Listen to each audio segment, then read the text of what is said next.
Crucible tutorial. Today we'll be doing something a little bit different, where we'll be going through a game and looking at the build order for the orcs. This is meant as a supplementary series to the detailed guides that take a snapshot of a faction and just show it in a practical setting. Without any further ado, let's get started. As with most factions, the starting build order is worker, 3 builders, 2 workers.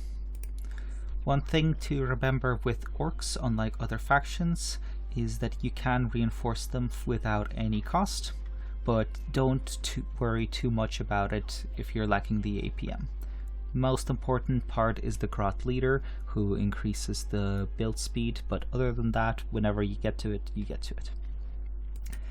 In general, orcs are a little bit different from other factions in that whilst other factions can justify floating, where for example, if you're floating 1,000, you can just click the button to go tier 3 and boom, that's the resources spent. With orcs, it's a little bit more difficult in the early game and a little bit different in later game. I'll explain why and how when we get to it. So this is pretty standard. 3 grots capture all the different listening posts.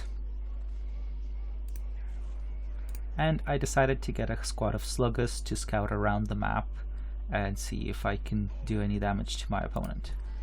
So this is where the main difference with orcs comes in, the wall banners. You don't tech up all at once, you tech up over time, where each increase in your pop cap gives you new tech and new units you can use. There are certain breakpoints that constitute the equivalent of the tiers for other factions, but it's a smoother progression rather than the spikes in power that other factions tiers have.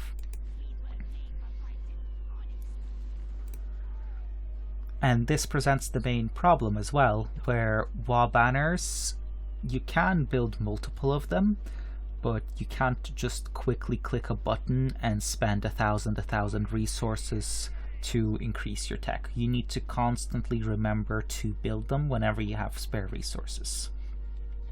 In terms of positioning, I like to position a few of them close to generators for reasons that will be obvious soon, and others go near listening posts in order to help the defense. With everything spawning with a turret for the orcs, they are easier to defend with than other factions, so you can usually afford to be a bit more greedy without dying. My sluggers died on the other side of the map, but again, they weren't reinforced, so it wasn't important. Big Mech is a very good early game hero. I strongly recommend getting him in most of your games. The teleport, the ability to bring a squad with him when he teleports, the bomb that he can get, I think hero level 3, and also being a detector makes him a solid all-around choice, similar to something like the Necron Lord. Upgrading, this is all relatively standard for now. Upgrading listening posts, making sure to spend any spare resources that I have on either economy or wall banners, and just scouting what the enemy is doing. This was played versus harder AI, so keep that in mind.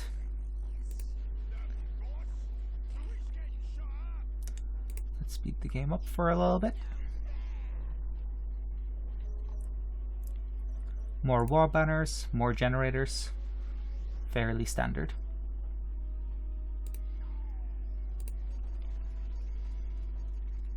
You can play orcs more aggressively where you go for early game units, but that can be quite micro intensive, and I want to show how to tech up with them, since that's what a lot of people are going to struggle with. So this is another interesting thing you can do with orcs, is that because your HQ shoots at enemies, you can position it defensively as a fortification rather than at the side of your base. So I'm getting attacked, and despite only having a hero and that's it, I'm in a bit of a better position than other factions would be, simply because of the wall banners. This is the bomb that I was talking about, where at the hero burn a bomb, boom, does a bunch of damage. Unfortunately also clipped one of my wall banners, that was unfortunate. And in general, as you can see, investment in the HQ does get me punished a bit where wall banners die. And that's the main downside. If your wall banners die, you go down in tech. And I decide to get some art boys to deal with the mostly melee enemy squad. Most orc units are good in their roles. Art boys are general good tier equivalent of tier 1 or tier 2 frontline for the orcs. And shooter boys and tank boys as the backline should do decently well as well in the early stages. I didn't see much need for it, since all of my population was going into art boys instead.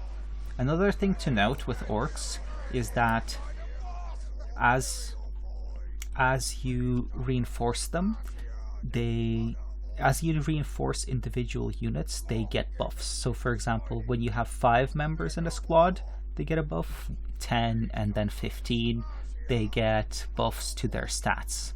This is to encourage you to reinforce existing units rather than spam units. There's still a reason to spam units, especially for the purpose of grenades or other shenanigans, but reinforcing units also has its own benefits as well. So I have been able to hold off the enemy attacks. And now it's time to get back to ecoing. So I'm floating a bunch of power, and you'll see how I deal with that in a second. So mech shop is one way where you get vehicles. Killicans, pretty good melee, dreadnought-esque units, and yeah, they do a nice job of tanking, and they also have a nice anti-vehicle weapon as well. And then the main thing is these upgrades. Whenever you hit certain thresholds, these upgrades on the listening posts will become, these add-ons are on the listening posts will become available, and they are quite key because they cost, wall banners start costing more and more requisition rather than power. These do not scale in cost, and they cost more power than requisition. So because of that, make sure, a good rule of thumb is get them as much as you can, as many of these as you can, before building more wall banners, because there is a limit on how many of them you can build. So to quickly have a look at the fight, I'm going through the enemy base fine, but they went Raven Guard and are building flyers, and the rockets aren't exactly very accurate, so I get commandos in order and tank busters in order to deal with them. Let's speed this up. My army is just doing its own thing. Power class has become available for the Ard Boys, and that's why they're good, because they're good in the early game, and then when you go later you can get the power claws, which are a very powerful weapon.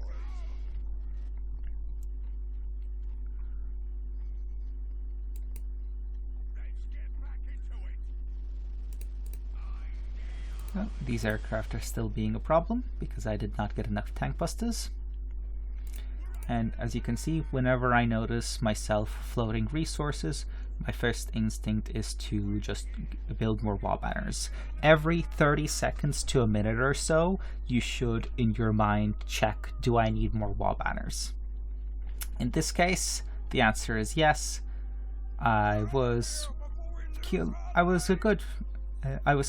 close to killing the enemy, but I didn't want to for the sake of showcasing more Again, getting those add-ons as soon as I can. I didn't want to kill them for the sake of showcasing more of the orcs. And yeah, and just in case my army did get cleaned up, it was better to go up in tech. So as you can see, I skyrocketed in tech to above tier 3.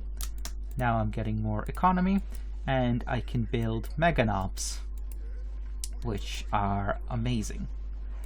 Another thing to note is that I'm not sure, no, I don't have it built yet, but there is a building the mech lab, which has researches for all of your units. No, that's the mech shop. And those researches can be really good. The catch is that they cost a lot of power. Oh, there we go, I realized that I built the wrong thing.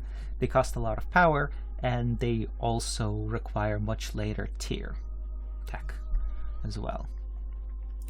So my army is cleaning up the enemy, getting whatever upgrades become available. Let's see, do I research anything in the mech lab? And there we go, I'm up to the equivalent of tier 4 and can now get titans. And yeah, there isn't really a lot of tricks you can do with orcs. It's just about having good macro. You need to remember to build wall banners.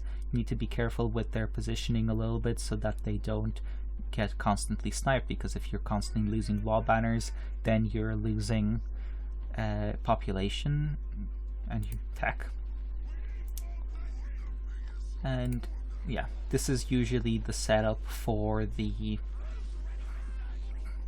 titans. Keep in mind that if you were to put these generators on the side, they wouldn't actually buff the building because of how the buffing radius works, so they need to be placed horizontally like this. And my army is good enough to clean up the enemy, and I'm getting additional add-ons as well. So once you hit the equivalent of tier 3, you get a unlimited add-on that you can get as much as you want. A general rule of thumb is that you want to alternate between new wall banners and adding add-ons to your existing ones based on their cost. So once the cost of a wall banner exceeds this, or if you have too much power, you get the add-ons. If you have too much requisition and need to conserve your power, you get more wall banners. It's a balancing act. And there we go, that was the game. So hopefully this was informative.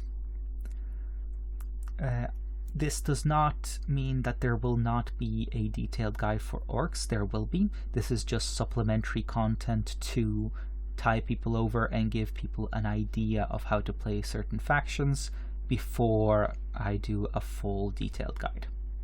So hopefully this was useful, and see you guys in the next one.